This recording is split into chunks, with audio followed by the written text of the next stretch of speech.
Many people assume that $1,000 in savings means they're covered. And I completely understand why. $1,000 feels like a significant number. It feels like tangible progress. But here's the thing, for most Americans, $1,000 barely scratches the surface of what a real financial emergency actually costs. In this video, we're going to answer the question of whether $1,000 is actually enough and, more importantly, figure out what your number should actually be. Because the answer is different for everyone. And by the end, you'll have a simple way to calculate yours. My name's Obi, and I've spent almost a decade studying finance and have worked years in the field as well. And quick note, I'm not a financial advisor, so everything here is general education and not financial advice. Let's get into it. All right, let's start with how small $1,000 actually is, because I think the numbers are going to surprise you. Let's say your car breaks down tomorrow and all you have is that $1,000. Nothing catastrophic, just a repair. According to Kelley Blue Book, the national average cost for a car repair is $838. So one car repair and your $1,000 is nearly gone. Now, imagine the same week you get a bill from an ER visit that you had a month ago. The average ER visit without insurance is over $2,000. And even with decent coverage, people are often still paying over $600 out of pocket. And those two things together, that's well past that $1,000. And we haven't even touched rent, groceries, or a single utility bill. And here's what really puts this into perspective. According to US News' 2026 Financial Wellness Survey, a nationwide study of over 1,200 American adults, 43% of Americans don't have enough savings to cover a single $1,000 emergency expense.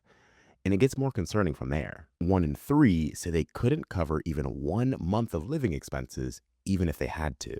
So we're not just talking about people who are struggling to build a large fund. A significant portion of Americans couldn't even handle one significant car repair without going into debt or turning to others for help. Now, this isn't meant to feel discouraging. If you have $1,000 saved right now, that's genuinely a solid starting point. It buys you a little peace of mind, and it creates a buffer between you and an unexpected bill. But it's just the first mile, not the finish line. So what does the finish line actually look like? The most commonly recommended range for an emergency fund is 3 to 6 months of your essential expenses. You've probably heard that before. But here's the thing. A lot of people hear that and immediately picture some giant, intimidating number. And then they don't start at all. So let's actually walk through what that means for a real person. Your essential expenses are the bills and costs you couldn't reasonably skip if something went wrong. It's rent, mortgage, groceries, insurance, utilities, and minimum debt payments. It's basically your baseline, your survival budget. Let's say your essential expenses come out to $2,500 a month. At 3 months, your target is $7,500. At 6 months, it's $15,000. Now, $15,000 sounds like a lot, but broken down over 2 or 3 years with consistent savings, it's very reachable. And here's something important. That range isn't a one-size-fits-all. If your income is stable, like a salaried position, and you can easily find work if something ever happened to your job, 3 months might be reasonable for you. But if your income is variable, like commission-based work or freelance or anything seasonal, you'll probably want to aim closer to the higher end of the range, because the months where things come in lower are exactly when you'll lean on that cushion the most.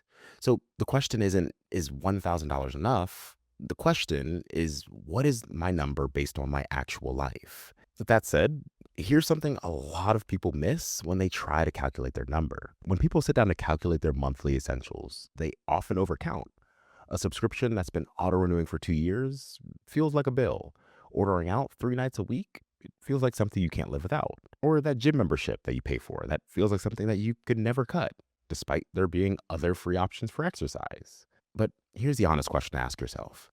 If something genuinely went wrong, if you lost your job, had a major medical expense, or had to cut back hard for a few months, what would you actually be unable to stop paying? Your rent or mortgage, basic groceries, health insurance, utilities, minimum debt payments, real essentials. A lot of the other stuff, you could pause it. It might be uncomfortable, but it's not essential in a true financial emergency. So why does it matter? Because when you know your actual baseline, your emergency fund target shrinks, and in a good way. Let's say you thought your monthly burn rate was $3,500, but after stripping it down to true essentials, it's actually $2,200. That changes your 6 month target from $21,000 to $13,200. Same goal, more accurate, and much less intimidating. And once you know your target, the next question is where to keep it. And this part matters more than most people realize. The best place for an emergency fund is somewhere that keeps your money safe, easy to access, and actually earning something while it sits, which is why a high yield savings account can be a really solid option. To give you a quick comparison, the national average interest rate for a traditional savings account in 2026 is around 0.39%, but many high yield savings accounts are offering 3.5% or more. When $10,000 sitting in savings, that's a difference between earning about $40 a year and earning closer to $350 per year, just for having your money in the right place. And one other thing that's worth mentioning, it's wise to keep your emergency fund separate from your everyday checking account. When it's all in the same place, the line between emergency money and spending money can get blurry really fast. Out of sight, out of mind actually works in your favor here. And two questions I know are probably coming up right now. The first is, what if my expenses vary a lot or my income isn't consistent? These are actually two separate situations, so let me take them one at a time. If your expenses vary month to month, don't base your emergency fund target on what an average month looks like. Base it on what a high expense month looks like. You want your fund built around the harder months, not the easier ones. That way, you're covered regardless. And if your income is irregular, maybe you're in sales, freelance, or anything commission based, flip that same logic towards your income side. Plan around a low income month, not your best one. When you build your emergency fund around a month where less is coming in, you're essentially planning for a worst case scenario. And if a great month hits instead, you're in an even stronger position than you planned for. Both situations point in the same direction. Plan conservatively and aim for the higher end of the 3 to 6 month range or even longer if needed. Second, what if I can only save a smaller amount, like $25 a week right now? That's still real progress. At $25 a week, you'd have over $1,300 saved in a year. And that's more than that $1,000. And it's a real foundation to build from. The key isn't just the amount, it's the consistency. Set up an automatic transfer a day or two after payday, and you don't have to rely on motivation every week to make it happen. It just runs. Start where you are, increase the amount when you can, and let the system carry you. And if you're looking for practical ways to find more money in your current budget to put towards things like this, I put together a free guide with 5 ways to save $200 this week. It's in the description below if you want it. $1,000 is a great first goal, but it's not the finish line. Your real target is your essential expenses multiplied by the number of months you estimate needing covered.